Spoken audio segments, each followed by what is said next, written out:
ajiib kale waxaa ka mid ah shalay markii casharka aan ka baxay shalay casharkana waa kii ku saabsanaa qaybo badan ee ka mid ah ru'yada nabiga sala allahu wasalam wbaaraka caleyh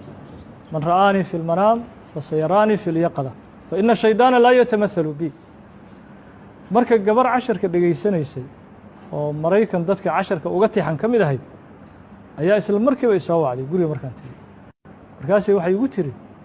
usbuucan waxaan ku ru'yooday nabiga sala allahu wasalam wbaaraka caleyh ayaan ku ru'yoodan arkayay tiri marka waxaan ku weydiinaya tiri ru'yadiiya xoogaa qayb ka mida ayaa mugdi iiga jira marka bal inaad ii fasirto oo qaybaa iga nixisay tiri ru'yadii ka mida bal sheegaan ru'yadaas maxay tahay waxay tiri masjid waxaan ku ru'yooday tiri isagoo nabigu sala allahu alayh wasalam masaajid ku dhex jira dhinaca bidixda iyo midigtana waxaa ka kala taagnaa sayidina abubakar iyo sayidina cumar ayaa ka kala taagnaa tiri marka masaajidkiyaa layga celinahay tiri waxaa leeyahay nabiga ha u gelin ee sug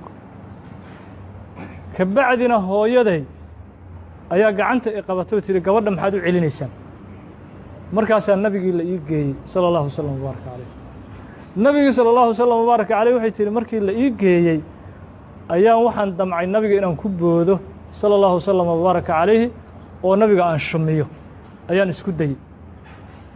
markaasaa saxaabadii agteeda taagnayd waxay shaki iga jiraa inay tihi abubakar ama inay tihi cumar labadooda mid ka mida ayaa iga celiyey tiri nabiga sala allahu alayh wasalam oo tiri ma shuminayside ka joog marka waxaan ka naxayay tiri shuminta nabiga la ii diiday sala allahu alay wasalam sheekhu ma dhibaa taas iigu jira ru'yadii war adigaaba liibaantaan idhi maxaa dhiba taas waaba dhammaataan adi bishaaro iyo khayr iyo liibaan adigaaba haystee waxa lagugu diidayey nabiga sala allahu alayh wasalam inaad shumiso waxaa weeye shareecada nabiga sala allahu alayh wasalam intii uu joogay haweeney ajnabiga nabiga sala allahu alayh wasalam weligii gacantiisa ma taaban jirkiisana ma taaban nabiga sala allahu alayh wasalam marka tadbiiqii shareecada inaad ku dhaqanto ood dhaqan geliso ayaaba lagugu baraarujinayey amaama rasuulillaah sala allahu alayh wasalam marka iyadaaba bishaaro kale aan ku iri iyada bishaaro kale ahoo sharcigii inaadan khilaafin ayaa lagugu bishaareynayey nabiga hortiisa sala allahu alayh wasalam marka yacni waxaan la yaabay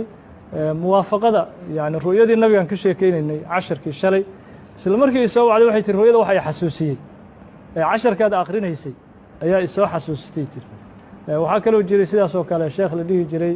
abulisxaaq ashiraazi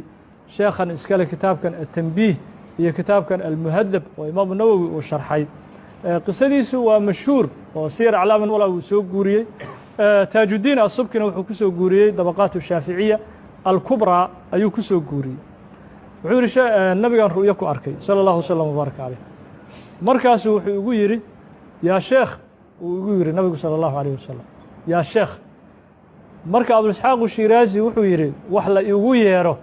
waxaan ugu jecelahay uu yidhi yaa sheekh in la yidhaah liannahu nabiga iigu yeeray sala allahu alayh wasalam lafdigii nabiga ugu yeeray ayaa ugu jecelahay uu yidhi in la iigu yeero yaa sheekh